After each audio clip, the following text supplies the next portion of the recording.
ఉల్లికోడు తెలంగాణ రైతులు ముఖ్యంగా ఉమ్మడి వరంగల్ జిల్లా వరి రైతులు ప్రతి ఖరీఫ్ పంట కాలంలోనూ ఎదుర్కొనే సాధారణ సమస్య. ఒకప్పుడు రబీలోనే, అది కొన్ని ప్రాంతాలకే పరిమితమైన ఈ పురుగు నేడు ఖరీఫ్లోనూ దాదాపు అన్ని ప్రాంతాల్లోనూ కనిపిస్తోంది. ఉల్లికోడును అశ్రద్ధ చేస్తే కంకులు రాక దిగుబడులు తగ్గే ఆస్కారం ఉంది. నారుమడి దశ నుండి పిలక దశ వరకు పంటను అంటిపెట్టుకొని ఉంటూ నష్టాన్ని కలిగించే ఈ ఉల్లికోడు నివారణకు ప్రారంభం నుంచే కొన్ని యాజమాన్య సస్యరక్షణ చర్యలు చేపట్టడం తప్పనిసరి.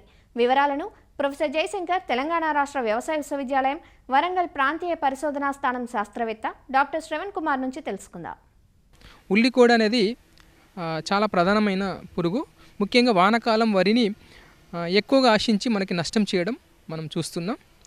ముఖ్యంగా ఈ ఉల్లికోడు అనేది మనకి వర్షాలు ఆలస్యమై నాట్లు ఆలస్యమైనప్పుడు, అట్లాగే తట్టుకోలేని రకాలు సాగు చేసినప్పుడు, మనకి పొలాన్ని సరిగా మనము అంటే కలుపు నివారణ చేపట్టినప్పుడు ఈ ఉల్లికోడు అనేది ముఖ్యంగా వానాకాలం సీజన్లో మనకి ఇది ఎక్కువగా రావడం జరుగుతుంది. అట్లాగే ఇది నారుమడి దశలో అట్లాగే పిలక దశలో వరి పంటను ఎక్కువగా ఆశించి మనకి నష్టం చేయడం అనేది చూస్తూ ఉంటాం. ఈ ఉల్లికోడు అనేది దోమ జాతికి చెందిన పురుగు. మనకి గమనించినట్లయితే ఒక రెక్కల పురుగు అనేది కరెక్ట్గా ఒక దోమలాగానే మంచిగా బలిష్టంగా మనకు కనిపిస్తుంది.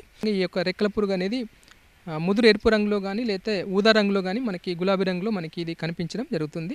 ముఖ్యంగా ఇక్కడ మనకి నష్టం ఎలా జరుగుతుందంటే, ఈ యొక్క బయటికి వచ్చిన పిల్ల పురుగు పెరిగే వృద్ధి చెందే అంకురం దగ్గర చేరి అంకురంను తినడం వల్ల మనకి నష్టం అనేది కలుగుతుంది.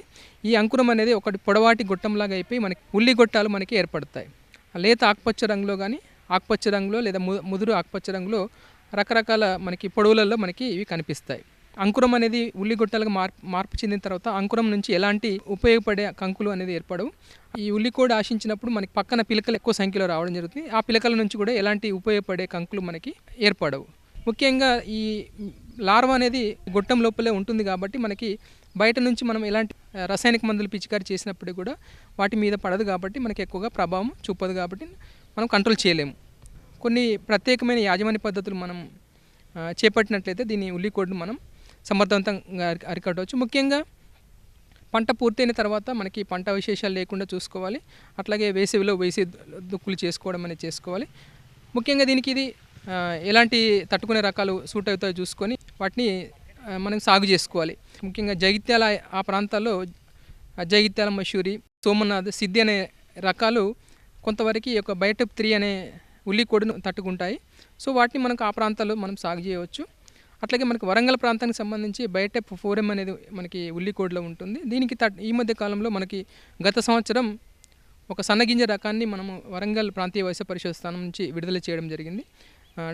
వరంగల్ 11-19 అనే రకము. ఇది సన్నగింజ రకము.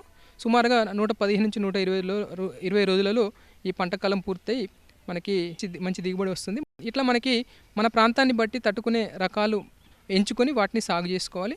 అట్లాగే మనకి లైట్ ట్రాప్స్, దీప పేరలు కూడా మనకి కొంతవరకు ఈ యొక్క ఉల్లికోడు ఎలా ఆశిస్తుంది, ఎంత మేరకు మనకి ఉధృతి ఎలా ఉంది, ఆశించిందా లేదా అనే దాన్ని బట్టి మనం అది తెలుసుకోవడానికి మనకి ఈ యొక్క లైట్ ట్రాప్స్ మనకు ఉపయోగపడతాయి. మనకి ఆర్థిక నష్టపరిమితి చూసినట్లయితే మనకి నారుమడిలో ఒక చదరపు మీటర్కి ఒక ఉల్లికోడి సోకిన పిలిక ఉన్నట్లయితే మనం ఆర్థిక నష్టపరిమితి దశకు వచ్చిన అన్నట్లు భావించి మనము సస్యరక్షణ చర్యలు చేపట్టాలి. అట్లాగే ప్రధాన పొలంలో ముఖ్యంగా నాటు వేసిన తర్వాత ఒక 5% ఉల్లిగొట్టాలు కానీ లేదంటే ఒక దుబ్బుకి ఒక ఉల్లికోడి సోకిన పిలక ఉన్నట్లయితే ఆర్థిక నష్టపరిమితి చేరుకున్నట్లుగా మనం భావించి రసాయనిక చర్యలు చేపట్టాలి.